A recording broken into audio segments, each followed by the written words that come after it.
Assalamualaikum warahmatullahi wabarakatuh. Selamat datang di channel Linguistik. Baik, kali ini saya akan memberikan tutorial membuat perencanaan penilaian di Erapod SMK versi terbaru 5.1.5. Pertama, seperti biasa kita login dulu ke akun guru ya. Kita masukkan email dan password, kemudian klik masuk. Baik, ini dia. Ini tampilan beranda ya. Di sini ada mata pelajaran, ada kelas, dan juga disusul ada nama wali kelas. Dan di sini juga ada jumlah peserta didik ya. Ini pengetahuan keterampilan untuk mengetahui penilaian. Nah, sekarang kita buat perencanaan dulu di sini ya. Kita klik rasio nilai akhir, kita buat dulu rasionya. Rasio nilai akhir ini harus berjumlah 100 setelah dijumlahkan antara pengetahuan dan keterampilan. Misalkan di sini 50, di sini juga 50. Gitu ya. Atau bisa juga pengetahuan 60, keterampilan 40. Pokoknya jumlahnya harus 100. Itu cara mengisi rasio nilai akhir. Sekarang kita ke rencana penilaian pengetahuan. Di Erapod ke-13 ada dua penilaian, yaitu penilaian pengetahuan dan penilaian keterampilan. Sebelum masukkan nilai, kita harus membuat perencanaan terlebih dahulu, baik itu penilaian pengetahuan dan penilaian keterampilan. Baik, ini dia penilaian pengetahuan. Ya, ini nilai pengetahuan, kita tambah data ya. Ini tinggal diisi ya. Tingkat kelas 10, tunggu loading, rombelnya nanti keluar, ada 2 di sekolah saya. Loading lagi, harap sabar ya, memang seperti ini, dan mata pelajarannya. Nah,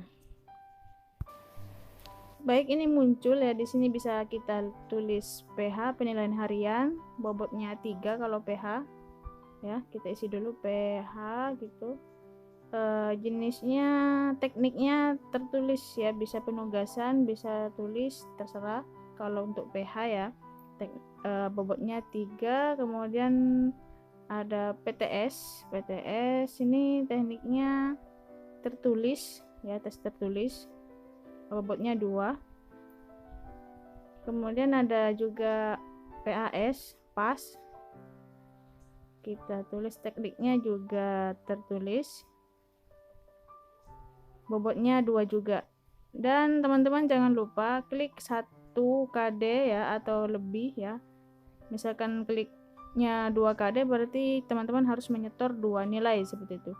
Semakin banyak KD yang teman-teman pilih, maka semakin banyak nilai yang teman-teman harus setor gitu.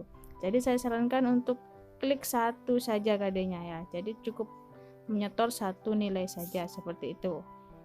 Baik, langsung kita simpan ini ya. Simpan, klik simpan.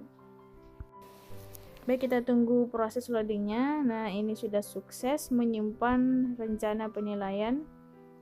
Nah, ini baru kelas 10A ya teman-teman. Ini belum kelas yang lain. Jadi untuk kelas lain bisa ditambah di sini lagi buat seperti tadi.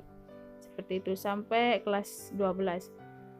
Nah, selanjutnya kita juga perlu membuat penilaian keterampilan, rencana penilaian keterampilan. Nah, caranya sama. Di sini kita tambah data juga ya, seperti tadi. Hanya saja ini perencanaan penilaian keterampilan gitu ya. Kita isi di sini juga seperti tadi. Bedanya ada di bagian teknik ya. Baik, diisi ya teman-teman mata pelajarannya. Kemudian muncul teknik penilaian. Di sini ada portofolio, kinerja, dan proyek ya. Ini berbeda dengan yang pengetahuan tadi. Ini teman-teman bisa pilih yang mana saja. Kemudian bobotnya isi 1 ya, kecuali yang proyek itu isi 2. Nah, ini teman-teman bisa tuliskan apa saja ya terkait tugas keterampilannya. Kalau saya di sini sekedar menulis tugas akhir gitu. Dan jangan lupa satu KD diklik sebelum disimpan ya. Disimpan.